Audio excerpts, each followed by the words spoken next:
Welcome everybody to episode 79 of Door Tunes. So obviously I've been out of the limelight for a while. It's been about a month and a half, so about 6 weeks. Life stuff as always has been happening, nobody can help that really. But I'm back and I've got a few new plans actually. I've been thinking while I was away and I've got some exciting things coming up, I think. A little bit of a peer into the past.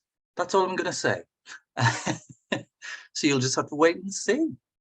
So anyway, I'm really delighted to say that we've got a fantastic guest with us this week, who I'm going to get them to introduce themselves. Okay, thanks, Pete. Hi, everyone. My name is Salla Hakkola. I'm from Helsinki, Finland, and I'm a composer, harpist, and performance artist. Also an improviser and singer-songwriter every now and then. At the moment, I make most of my income, or already have for the past 10 years, for composing music for mobile games and video games. And also done quite a lot of performance art and experimental art. Also. And so you've mentioned you are a composer, and you mentioned, I think you're the first composer I've ever interviewed that has done mobile games. So that's kind of really interesting to me, because obviously I have a lot of conversations with other composers about how they approach their work, etc. So it'd be interesting to kind of touch on that a little bit later. So out of interest, where did it all begin for you? I mean, a lot of composers kind of they get to kind of where they are at the moment, various different ways. Everybody's different, as we all know. So some people go down, they've been to university. Some people have just been in the right place at the right time. How did you get to where you are today? Yeah, this is an interesting question, because I also think about it quite a lot, because it has been it still surprises me how did I end up doing the things I do. I think that when I was a child, I was more doing the similar stuff that I do now, and then there was a long gap between that. I kind of lost all that stuff that I really liked doing, and I'm really glad that I found my way back to it later. But it's been a long road, and I've taken a lot of other routes, because I felt like going straight forward. I just kind of kept on, how do you say, banging my head on the wall. So it's been really very surprising and interesting route. What was the biggest thing that was surprising me was that I started composing quite late. Okay. I was doing that as a child, and we did a lot of music with my brother and my sister. I have a smaller brother who I actually have worked with at Rovio in the Angry Birds company. We started there in 2011, and ever since now we have a company together. But when we were children, we used to play a lot of these video games or Nintendo game music, by ear, and having fun with that. Oh, wow. Yeah, and I think that is exactly what I'm doing right now. And it all kind of, the seed was planted already there. Then I also started studying music very early age, piano, and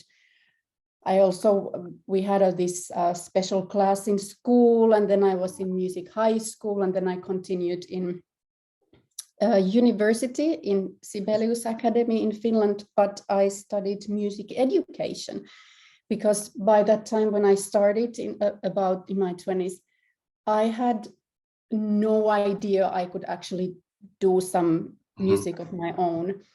I just knew how to play piano and harp. I also started, but I struggled a lot with the harp too, that I didn't really know what actually I I would do with that.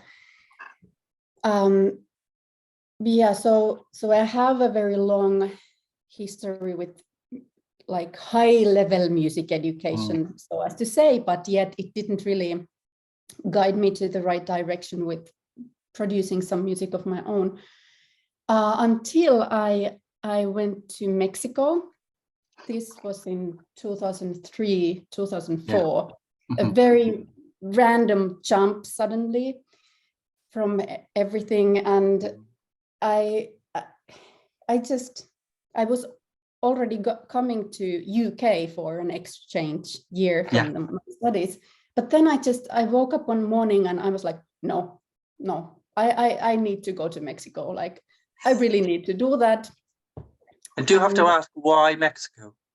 Well, our school had some destination, like this kind of, and it was Mexico, then there was India, and maybe there was Japan too. But then Mexico I chose because I learned that they play a lot of harp in Latin America.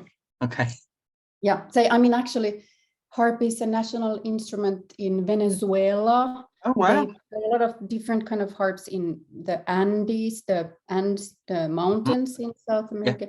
Also in Mexico, arpa arrocho, arpa llanera, they have like 100 different types of harp they play. So I thought that, hey, maybe this is something that could be interesting for me in harp sense, because the Celtic music, I like it, but still I felt like there was something missing, you know? I get you. It's beautiful, but that's kind of, I couldn't really find some other angle to it. So I thought that maybe Mexico has got something to offer. And it was kind of like this psychological turnaround, like when I went there and I woke up in this very strange place. And then I was asked like, okay, so Salla, what do you want to do here? And I just answered that, I'll start composing.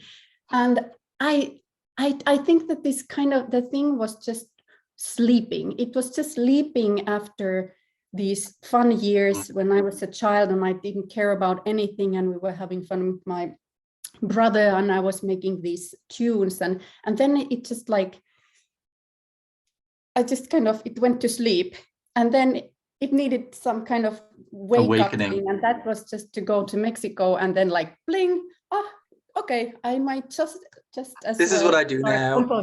Yeah, I can't think of anything else that I was just so stuck in, that like, this is what music is to me, and I couldn't get out of it.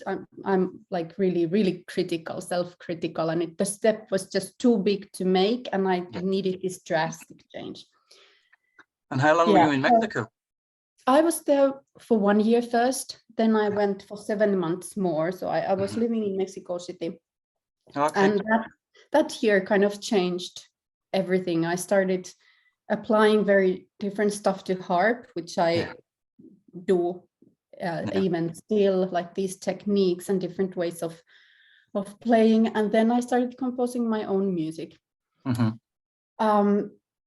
So that's the first thing. Then how did I start composing mobile music? That was a coincidence. We had our production company. We founded it in 2007 with my brother and 2 of his friends. And a couple of years later, this Finnish company Rovio got really big with Angry Birds, and they wanted to start making animated series about the birds. And then they wanted our company to start making the animations. Oh, wow. Yeah, and so our company Combo became part of Rovio as the animation department. And me and my brother, since we were both more into music, well, I don't know how to do animation at all. He can also do that, but I only do music. So we decided like, okay, we found is that the word? We found the audio department at Rovio. Yeah. Found it, yeah. Yeah, so then we started with That's kind of a big thing. Well, yeah, it is. And it's also funny because it kind of also started it was like, okay, so why don't we just have this audio department here? Well, it was first my brother's idea, and then I came along, so I don't take all the credit of that. But then Angry Birds I at that won't tell him. Yeah, well, I hope he'll never listen to this. Yeah, it was all my idea. Yeah, so there was this Angry Birds, the main theme that probably very many people know it. Yeah. And that was what we had at time. And it's made by Ari Pulkkinen, another Finnish composer who was a freelancer. So he never worked as a Rovio employer.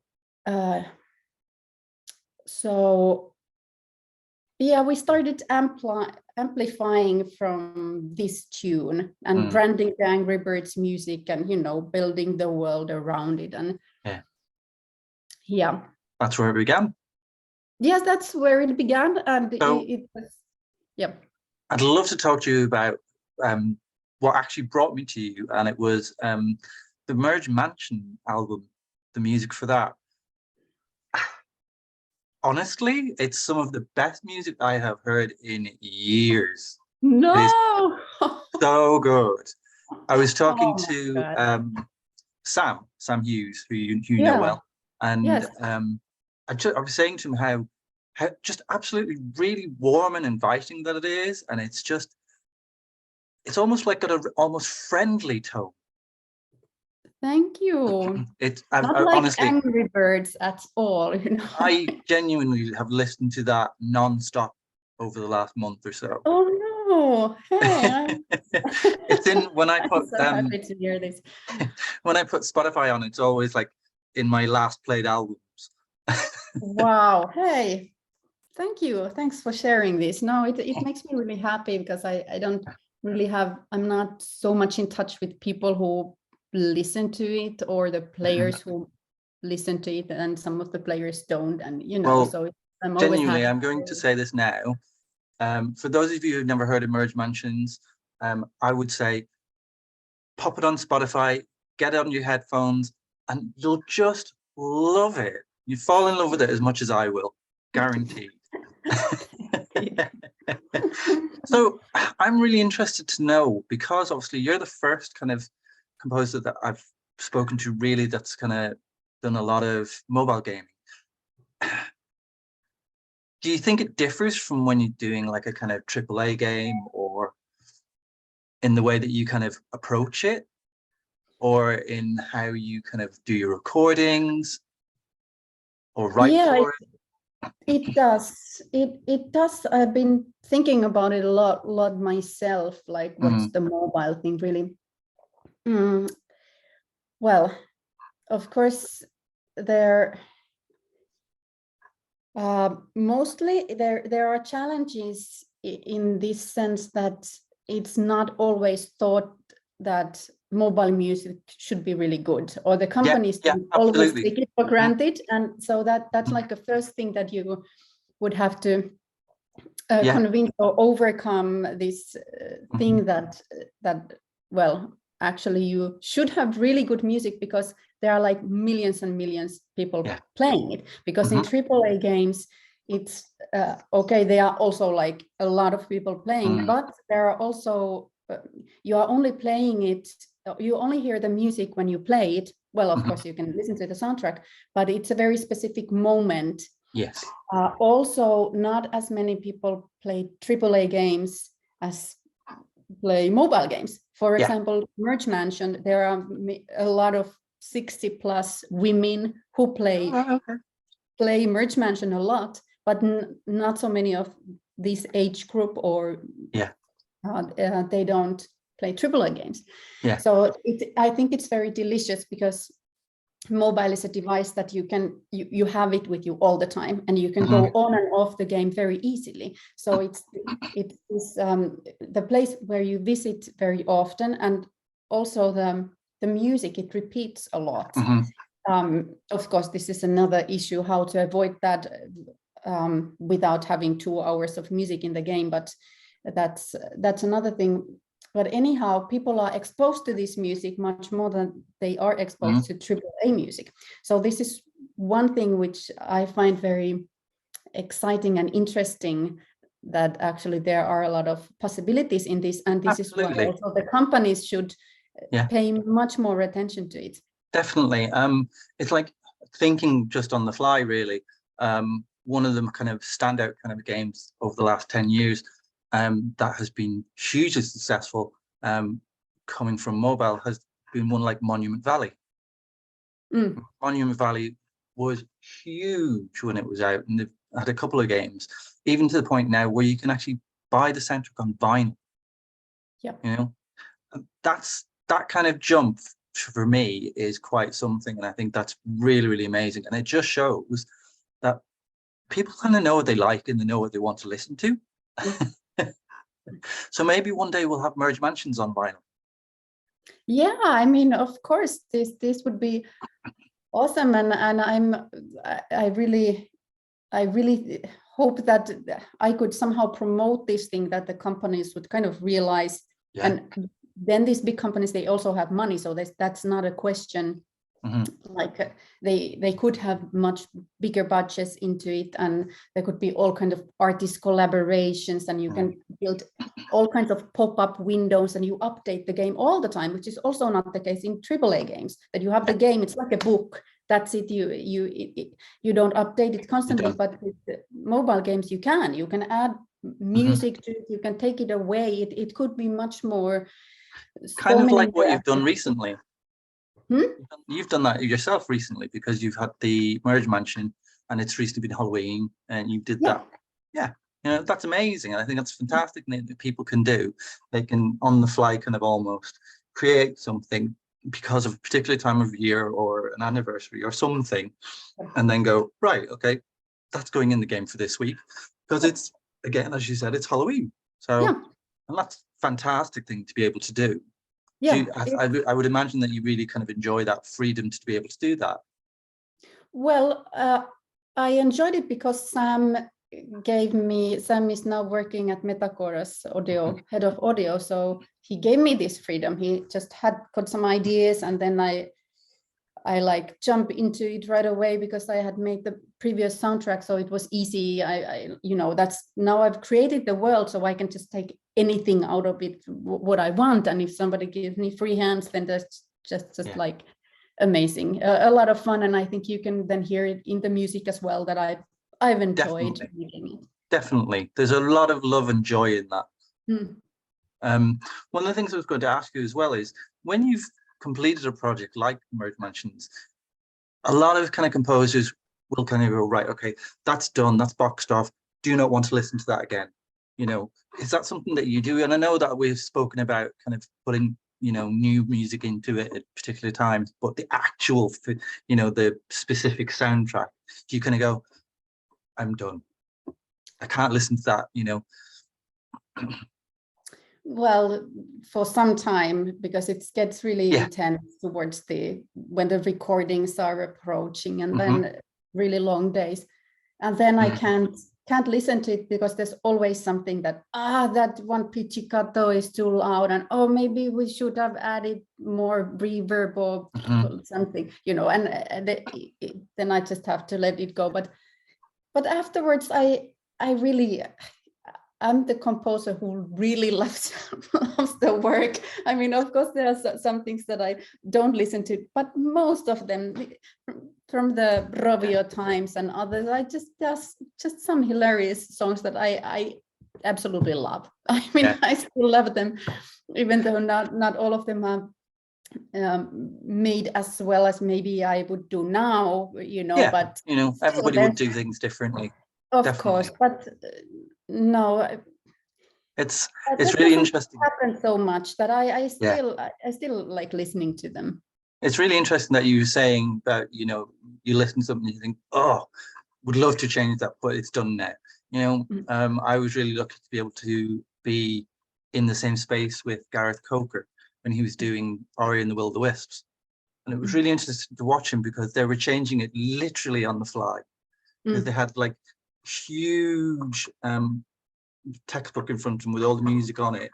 And they just had a pencil. They were just going, you know, as they were going through it, and they were saying to people, do this, do that, shorten that note, lengthen that note, take that one out completely.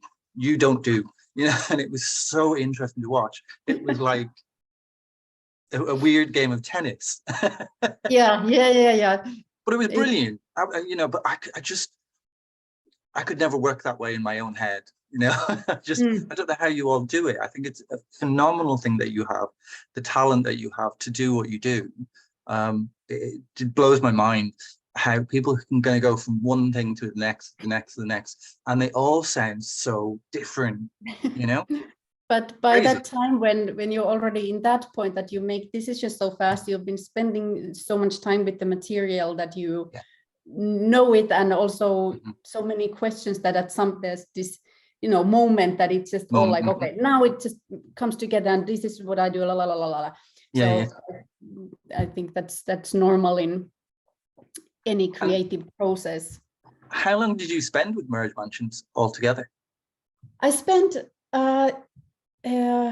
like 9-10 months, you know, but not all of it was intensive composition. But I think that it was really good that the process was so long, because with that one, I did some drafts that didn't end up in the game, or I did a couple of versions of the main theme, which I don't normally do. So it was a luxury for me to have this kind of long process. And also this CEO of Metacore, who was at that time, he still had time to pay attention to the musical details, which now I think it's very funny. But he was kind of like my editor who told me comments, and then he said that, no, well, actually, this is the state of mind that I would like players to be when they listen to the music. And then like, right, okay, then I kind of got it.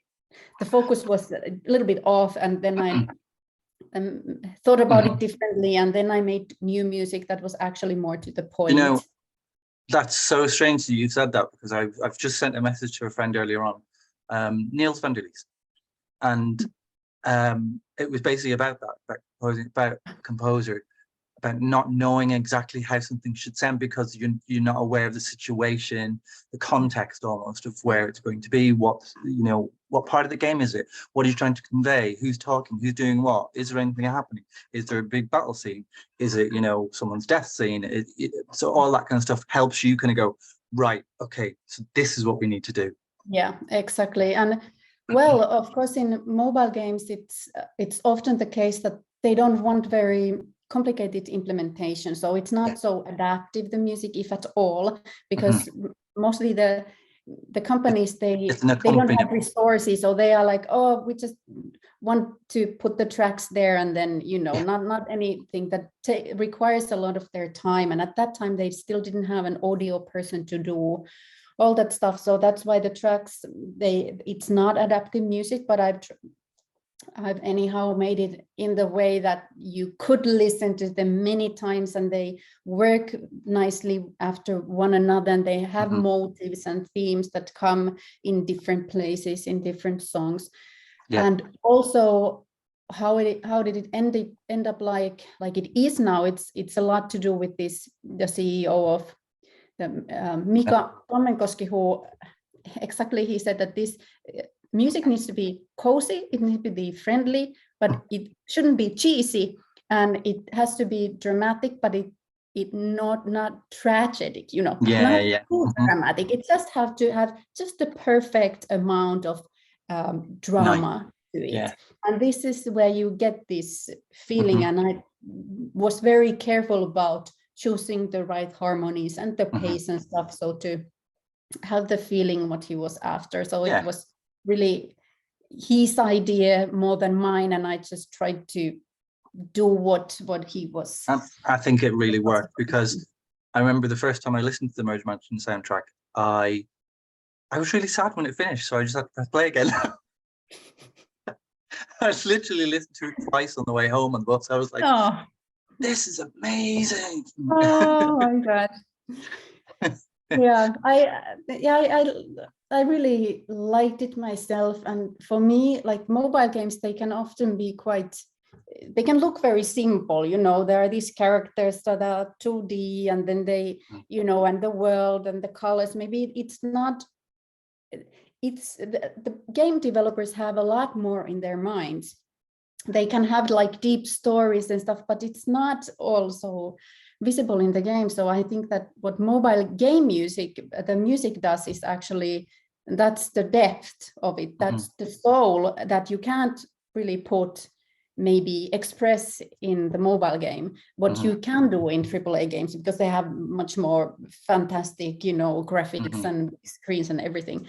So this is why I really love the Merge Mansion soundtrack as well, because I think there are the stories that I kind of came up with myself. I was in love with the characters and the drama there, and so I put it all in the music.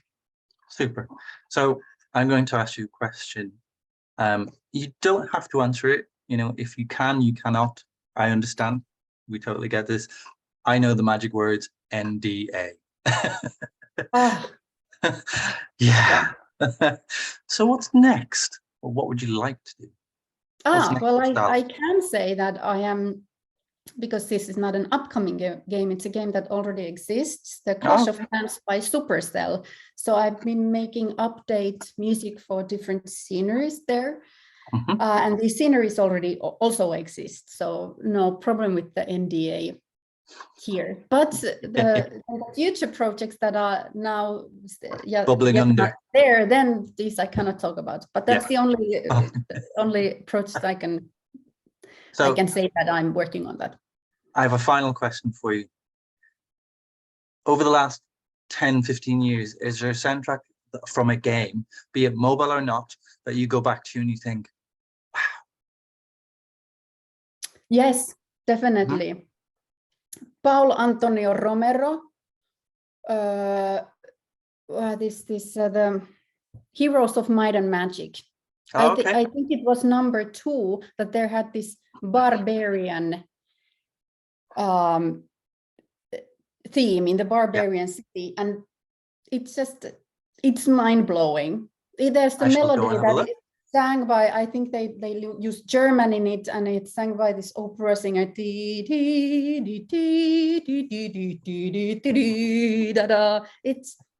That's one of the reasons why I wanted to compose game music, because it's so awesome. And my latest soundtrack for Friends and Dragons, it's an actually homage to this.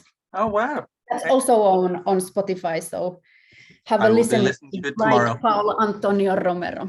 I shall be listening to both tomorrow, definitely. It's really funny how kind of something can really spark that kind of interest in you. I was 5 when I kind of started with game music, and it's just a lot of years later, we'll not say how many, that has brought me to doing something like this. You never would have thought about it, huh?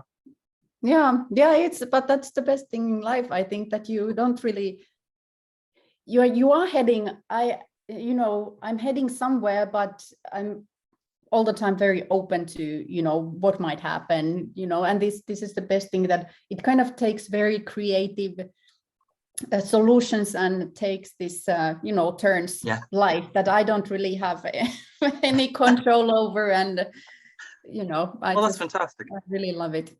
So just final thing for me is I just wanted to say thank you for taking the time to speak with me tonight. It's been an absolute hoot. I've really enjoyed it. I enjoyed it. Thank you. This was an honor for me, really. It's been fantastic.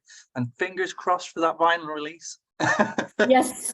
Well, you have to put pressure on Sam now. I will. I'm going to message him in a minute, actually. But thank you very much. Thanks, and Pete. Best of luck with everything in the future. You too. Thanks so much. Take care. Have a good evening.